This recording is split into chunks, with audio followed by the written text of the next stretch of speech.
Warangal urban జిల్లా పరిషత్ సమావేశం ముగిసింది. మొత్తానికైతే ఏమేమి అంశాలు చర్చకొచ్చాయి, ఏ విషయం మీద వీళ్ళు బైకాట్ కూడా చేయడం జరిగింది, ఎందువల్ల చేయడం జరిగిందని ఇవాళ చైర్మన్ సుధీర్ బాబు మనతో ఉన్నారు. సార్ నమస్తే.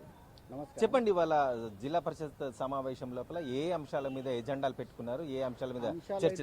వివిధ శాఖలకు సంబంధించిన అనేక అంశాలు తీసుకున్నారు. కానీ అందులో ప్రజాపాలన విషయానికి వచ్చేసరికి అందరు బాయ్కాట్ చేసే కాడికి వచ్చింది. ప్రజాపాలనలో అంటే ప్రజాప్రతినిధులు లేకుండా, భాగస్వాములు కాకుండా మన జిల్లా కలెక్టరేట్లో మీటింగ్ మొన్ననే 26వ తారీఖు నాడు మా ఇన్ఛార్జి మంత్రి అని పెట్టిన మీటింగ్. గతంలో కూడా అనేక మీటింగ్లు అయినాయి. అనేక మీటింగ్లు అంటే పల్లె ప్రగతి కావచ్చు, పట్టణ ప్రగతి కావచ్చు, వీటికి అందరికి సంబంధించి 2 జిల్లాలకు సంబంధించిన కార్యక్రమం జరిగితే అందరు ప్రజాప్రతినిధులను పిలిచిండు ఆ మీటింగ్కు. అట్లనే ప్రభుత్వ కార్యక్రమాలు ప్రజలకు తీసుకుపోవాలంటే అవి సక్రమంగా నడవాలంటే ప్రజాప్రతినిధులు ఉండాలి, అధికారులు ఉండాలి. ఆ కనీస ఇంగితం లేకపోతే ప్రభుత్వాన్ని ఎట్లా నడుస్తుంది? నడవదు కదా. మరి అటువంటి పరిస్థితి లోపల అందరు అధికారంలో వాళ్ళే, అందరు ప్రజాప్రతినిధులే, వాళ్ళందరూ కూడా ఇన్విటేషన్ లేదు. దట్టు వరంగల్ అర్బన్ జిల్లా పరిషత్ చైర్మన్ నాకు కూడా లేదు. అంటే వరంగల్ అర్బన్ జిల్లా పరిషత్కు లేదు, వరంగల్ అర్బన్ జిల్లా పరిషత్తులు ఉన్నటువంటి ఎంపీపీలకు లేదు, జడ్పీటీసీలకు లేదు, ఎవరికి లేదు. మరి వీళ్ళందరికీ లేకుండా చేయడం అనేది కరెక్ట్ కాదు. అనేక అంశాలు వచ్చినాయి. ఇలా వివిధ అంశాల మీద సభ్యులు చాలా జాగ్రత్తగా మాట్లాడి మీరు అన్ని చూసిరు కూడా అక్కడ. కాబట్టి వీళ్ళు ఇదంతా ప్రజాపాలన మాకు వ్యతిరేకం ఉన్నది. ఇది ప్రజాస్వామ్యానికి వ్యతిరేకం. ప్రజాస్వామ్యాన్ని కూలీ చేసేటువంటి పరిస్థితి వచ్చింది. ఇది కాంగ్రెస్ పాలన, ప్రజాపాలన తెలియని అర్థం లేనటువంటి పరిస్థితి. ఇంకొకటి ఏంటంటే గతంలో వీళ్ళ గురువు కూడా పెట్టిన ప్రజల వద్దకు పాలన వద్దకు తీసేసి ఈయన ప్రజాపాలన ఒక్కటి పెట్టేసి, నేను శిష్యుడు కాబట్టి ఎక్కువ పెట్టదు కదా గురువుకు. కాబట్టి ఆ వద్దకు అనేది తీసేసిండు. ప్రజల వద్దకు పాలన ఉండే అదే ప్రజాపాలన చేసిండ్రు. ఆనాడు కూడా నేను ప్రజాప్రతినిధిగా ఉన్నా, ఇవాళ కూడా ప్రజాప్రతినిధిగా ఉన్నా. ఆనాడు ముఖ్యమంత్రి డైరెక్ట్ కరీంనగర్ జిల్లా కలెక్టరేట్లో మీటింగ్ పెట్టినప్పుడు అందరిని ఆహ్వానించి వివిధ రాజకీయ పార్టీలు వచ్చినాయి. ఆడికి ఎంపీపీలు వచ్చిండ్రు, జడ్పీటీసీలు వచ్చిండ్రు. మరి ఇక్కడికి ఇన్ఛార్జి మంత్రి వచ్చినప్పుడు ఎందుకు అందులో లొసుగులు బయటకు వస్తాయని, అందులో ఇప్పటికీ సంశయాలని, అనుమానాలను నివృత్తి చేయాల్సినటువంటి అవసరం ప్రభుత్వానికి ఉండే. ప్రభుత్వ కార్యక్రమమా మరి ఇది ఏ పార్టీ కార్యక్రమం అర్థం కాని పరిస్థితి. మా భీమదేవరపల్లి జడ్పీటీసీ గారు కూడా ఒకటి తీసుకొచ్చి చూపెట్టారు. నేను ప్రత్యక్షంగా చూసినాక పరేషాన్ అయినా. మరి అక్కడ కాంగ్రెస్ ప్రజాపాలన అని పెట్టాను. కాంగ్రెస్ పార్టీ ప్రజాపాలన ఎట్లయితుంది? అది మరి కాంగ్రెస్ బ్యానర్లు కట్టుకొని ఆడ స్వీకరించుడు, ఆ కథ చేసుడు అనేది చూసేయంటే నిజంగానే అది ప్రజల యొక్క పాలన కోసం కాదు, ప్రజలను మంచిగా చేసేటువంటిది కాదు. మరి ఎవరికి రేషన్ కార్డు ఉన్న వాళ్ళకి ఇస్తారా తెలియదు, కౌలు రైతులకు ఎంత ఇస్తారో తెలియదు, కౌలు రైతులను ఎట్లా ఐడెంటిఫై చేస్తారో తెలియదు. నేను మరి ఒకవేళ పట్టదారు కనుక కౌలు రైతు ఈయన అని చెప్తే ఆయనకు 15,000 ఇస్తారా తెలియదు, ఏది తెలియదు. ఇవన్నీ నివృత్తి కావాల్సినటువంటి అవసరం ఉండే. ప్రజల దగ్గర పోయి వీళ్ళు ప్రజాప్రతినిధులకు ఏం చెప్పాలి ఇప్పుడు? కాబట్టి వాళ్ళు బైకాట్ చేసిండ్రు. వాళ్ళ బైకాట్ చేస్తూ వాళ్ళు అనేక అంశాలు చర్చించిన తర్వాత ఆరోగ్య శాఖ మీద రివ్యూ చేసిండ్రు, తర్వాత పోతే వ్యవసాయ శాఖ మీద చేసిండ్రు, హార్టికల్చర్ మీద చేసిండ్రు, మైనార్టీ వెల్ఫేర్ దాని మీద చేసిండ్రు, అనేక విద్యాశాఖ మీద కూడా చేసిండ్రు. అనేక రకాలైనటువంటి రివ్యూ జరిగిన తర్వాతనే ప్రజాపాలన అనే విషయానికి వచ్చేసరికి అప్రజాస్వామికంగా జరిగింది. కాబట్టి వాళ్ళు బాయ్కాట్ చేసి ఇవాళ బయటకు వచ్చిండ్రు. కాబట్టి ప్రత్యేకంగా ప్రజాస్వామ్య పరిరక్షణ కోసం మాత్రమే చేసిండ్రు.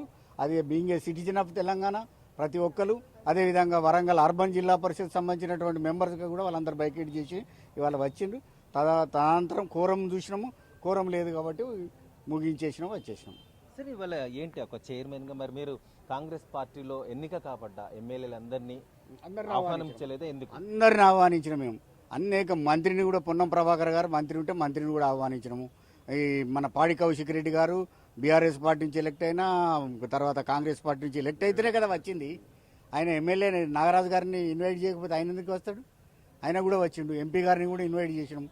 ఒక ప్రెస్ మీట్ ఉన్నదని చెప్పి వాళ్ళు కూడా రాలేకపోయినారు. అనేక మంది వాళ్ళు రావాల్సినటువంటి అవసరం ఉంటే రాలేదు. మేమేమో ప్రజాస్వామ్యయుతంగా అందరిని వెళ్తాం మా మీటింగ్లకు. మరి వాళ్ళేమో కలెక్టరేట్లో మీటింగ్ పెట్టుకొని గుట్టు చప్పుడు కాకుండా లోపల మీటింగ్ పెట్టుకొని పోతే ఎంతవరకు కరెక్ట్? అది బ్యూరోక్రాట్స్ తోటి నడిపించాలంటే ముఖ్యమంత్రి అవసరం లేదు కదా ఈ రాష్ట్రానికి. నిజంగానే చీఫ్ సెక్రటరీ చేయొచ్చు. తద్వారా కలెక్టర్కు, తర్వాత ఎంపీడీఓలు, ఎంఆర్ఓలు అధికారులు ఉంటారు, వాళ్ళు పని చేసుకుంటూ పోతారు. దానికి ముఖ్యమంత్రి అవసరం ఏమున్నది? ప్రజాస్వామ్యంగా ఎన్నికైన ప్రజాప్రతినిధులు కూడా విలువ ఇవ్వాల్సినటువంటి అవసరం ఉన్నది. గౌరవం ఇవ్వాలి. వాళ్ళ స్థాయిలో కూడా వాళ్ళకి ఆహ్వానం అందాలి. ఇవాళ నాగరాజ్ ఎమ్మెల్యే ఇవాళ సమావేశం లోపల కొన్ని ప్రశ్నలు లేవనెత్తారు. విద్యాశాఖ చాలా లోపభూయిష్టంగా ఉంది, ఇవాళ అసలు విద్యను అభ్యసించే పరిస్థితులే లేవు, ఉద్యోగాల విషయంలో కూడా నిలదీసిన పరిస్థితి. దాన్ని ఎలా? ఉద్యోగాలు, ప్రభుత్వ ఉద్యోగాలు కొన్ని లిమిటెడ్గా ఉంటాయి. అది 1% 2% అందరికీ తెలుసు. అత్యధికంగా ఈ దేశంలో అనేక రాష్ట్రాలు ఉన్నాయి. ఒక్క రాష్ట్రం కాదు కదా, తెలంగాణ ఒకటే రాష్ట్రం కాదు, 28 రాష్ట్రాలు ఉన్నాయి. అదేవిధంగా కేంద్రంలో కూడా ప్రభుత్వం ఉన్నది. కేంద్రం ఎన్ని ఉద్యోగాలు ఇచ్చింది 10 సంవత్సరాలల్లా, వివిధ రాష్ట్రాల్లో ఎన్ని ఉద్యోగాలు ఇవ్వబడ్డాయి, అంతకంటే ఎక్కువ ఇచ్చినామా తక్కువ ఇచ్చినామా? నంబర్ 1 ఉన్నది ఇలా తెలంగాణ రాష్ట్రం ఉద్యోగాలు ఇవ్వడం లోపల కూడా. కానీ అదేవిధంగా ప్రైవేట్ ఉద్యోగాలు కూడా మనం ఇవాళ ఏర్పాటు చేయగలిగినాము. 16 లక్షల ఉద్యోగాలు, 17 లక్షల ఉద్యోగాలు ఐటీ కంపెనీలలో అనేక మందిని ఐటీ కంపెనీలను ఇక్కడికి తీసుకొచ్చినటువంటి కేటీఆర్ గారి నాయకత్వంలో కూడా ఇవాళ తీసుకొచ్చి ఉద్యోగాలు ఇచ్చేటువంటి పరిస్థితి వచ్చింది. ఉద్యోగాలు లేవంటే అందరికి ఉద్యోగాలు వస్తాయా? ఉద్యోగాలు రావాలంటే దానికి పరీక్ష రాయాలి, పరీక్షలో క్వాలిఫై కావాలి, రావాలి, ఉద్యోగం చేసుకోవాలి. అందరూ ఉద్యోగం చదువుకున్న ప్రతి వారు ఉద్యోగం చేయాలనేది కూడా కాదు కదా. వివిధ రకాల వాటిల్లో కూడా పోతారు. కొంతమంది బిజినెస్ ఇంట్రెస్ట్ ఉన్న వాళ్ళు బిజినెస్కి పోతారు, తర్వాత ఇంకా వేరే ఇంట్రెస్ట్ ఉన్న వాళ్ళు వేరే దానికి పోతారు. అదేవిధంగా ఉద్యోగానికి కూడా వస్తారు. అందరు ప్రభుత్వ ఉద్యోగం కూడా చేయాలని ఏం లేదు. నేను ఎంబీఏ చేసిన కాబట్టి నేను ఒక కంపెనీ పెట్టుకుంటాను, తర్వాత ఐటీ చేసిన కాబట్టి ఐటీలో ఎక్స్పర్ట్స్ ఉన్న వాళ్ళు ఐటీ కంపెనీస్ పెట్టుకున్నారు.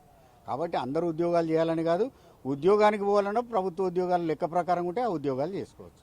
అన్ని రిక్రూట్మెంట్, హైయెస్ట్ రిక్రూట్మెంట్ 10 సంవత్సరాల లోపల ఈ రాష్ట్రంలో జరిగినటువంటి రిక్రూట్మెంట్ ఏ రాష్ట్రంలో జరగలేదు.